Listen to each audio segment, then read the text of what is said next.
Halo sahabat Putra Armol, bertemu lagi di konten Putra Armol.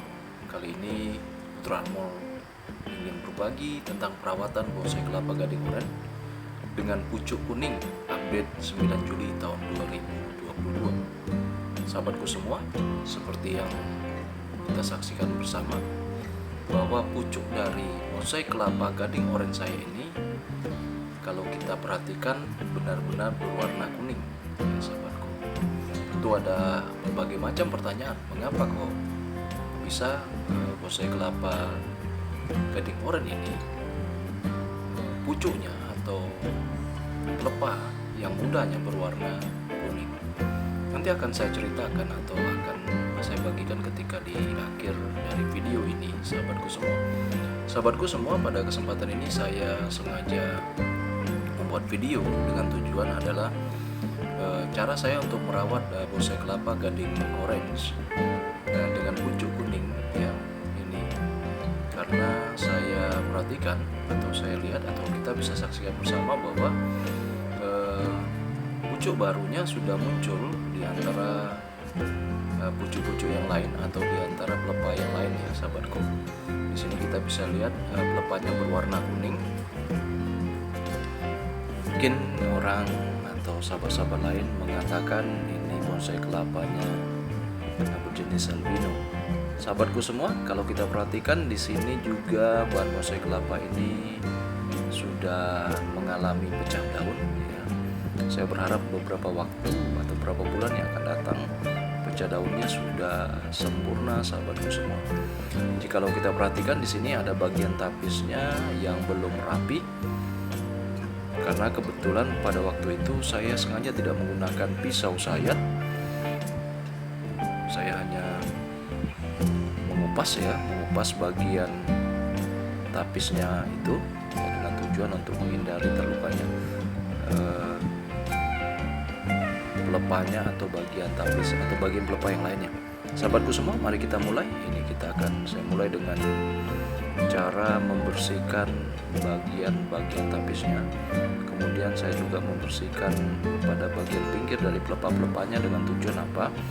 Untuk melenturkan bahan bonsai kelapa ini ya, sehingga kita bisa membuka bagian ketiak atau bagian dari pelepah bonsai kelapa yang teratas ya, dengan tujuan apabila kita tidak membukanya atau tidak mengikisnya atau tidak membersihkannya, yang terjadi kita akan kesulitan dalam hal membersihkan bagian tapis yang terselip di bagian atas pelepahnya. Nah, bisa kita lihat sahabatku semua ya, seperti ini kondisinya.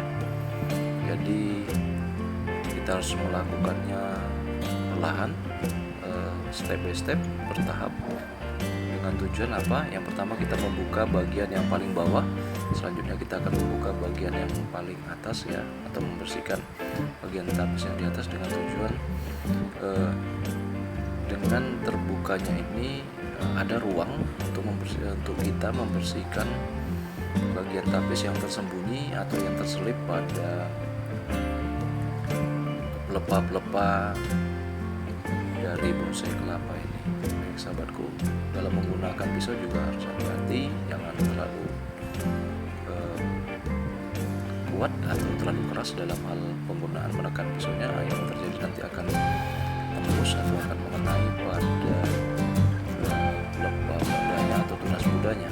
Tentunya itu akan membuat bonsai kelapa ini agak sedikit kurang indah atau mengurangi keindahan dari bonsai kelapa ini.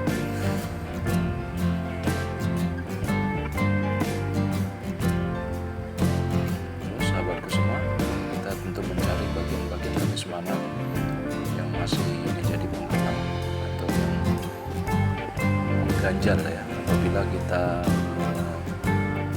membengkokkan atau mengembangkan pelepah-pelepahnya.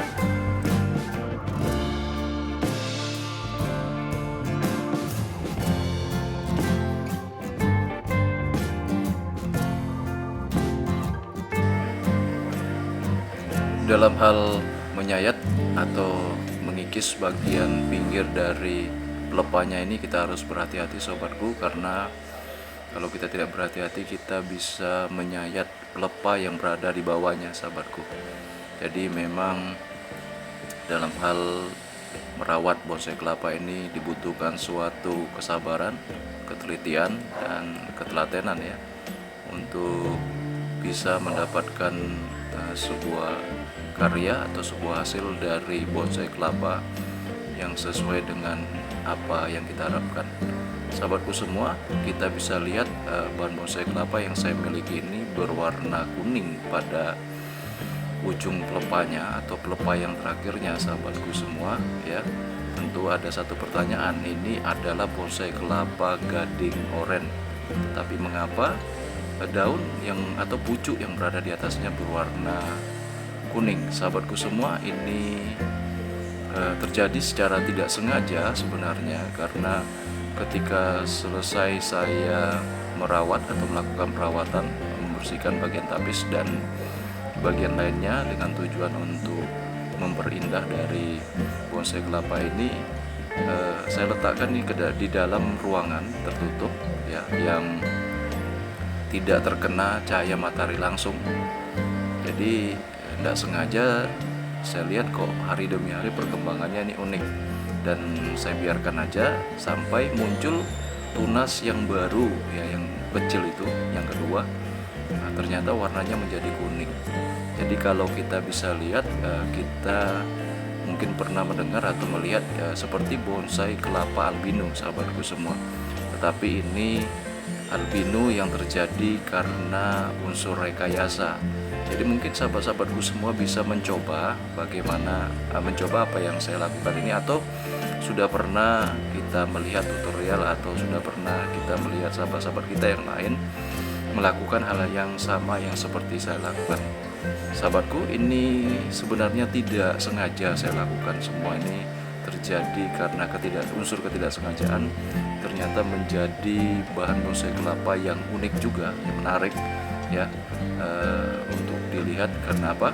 Kita bisa melihat ujungnya itu berwarna kuning, sahabatku semua. Baik sahabatku semua, kita lanjutkan lagi proses perawatan bahan bonsai kelapa kita ini ya, seperti apa yang kita lihat di video ini, sahabatku. Saya percaya bagi para pemula ini bisa menambah referensi, atau mungkin ada bagi para sahabat-sahabat atau senior-senior mungkin bisa memberikan masukan-masukan yang berharga.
Selanjutnya kita membersihkan bagian tapis pada pelepah atau pada daun-daun mudanya yang terdapat pada ujung ya.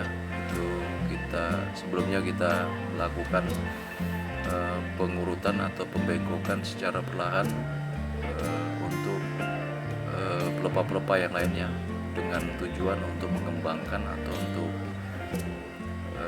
mempermudah kita dalam hal merawat atau membuka bagian tapis daun atau pelepah yang paling ujung atau paling akhir atau paling atas ya sahabatku. Dalam proses penyayatannya juga kita harus hati-hati karena kita tahu bahwa bagian ujung ini adalah bagian yang sangat lembut sekali dan sangat gampang terpatah atau terpotel sahabatku semua. Dan mungkin hal yang perlu saya sampaikan adalah ketika kita membersihkan bagian tapisnya, usahakan jangan sampai habis. Jadi tinggalkan beberapa bagian yang sekiranya itu bisa menahan pelepah barunya atau pelepah muda yang berada di atas. Karena kejadian atau menurut pengalaman yang saya alami ketika saya menghabiskan bagian lapisan tapis yang membungkus pelepah paling atas, itu yang terjadi adalah bagian ini sangat gampang sekali untuk terpatah ya. Mungkin saja kita memiliki pelepah yang besar atau pelepah yang berat sehingga dia secara otomatis bisa patah sendiri karena beban beratnya, atau terkena air, atau saja terkena angin, atau yang lainnya. Itu sangat gampang sekali untuk terpatah sahabatku semua. Jadi ini salah satu pengalaman saya untuk membersihkan bagian tapis. Memang untuk pembersihan bagian tapis sangat penting dengan tujuan untuk mengembangkan atau untuk melebarkan, bahkan untuk memudahkan kita merawat atau membuka bagian tapis pelepah yang berada pada bagian paling atas atau paling ujung sahabatku semua. Selanjutnya kita tetap membersihkan bagian-bagian pelepah terakhir atau pelepah bawahnya dengan tujuan untuk merapikan bagian-bagian mana yang masih saja berlebih sahabatku semua. Demikian sahabatku semua perawatan bonsai kelapa yang saya bisa lakukan untuk bahan bonsai kelapa Gading Oren ini ya, untuk update 9 Juli tahun 2022 sahabatku.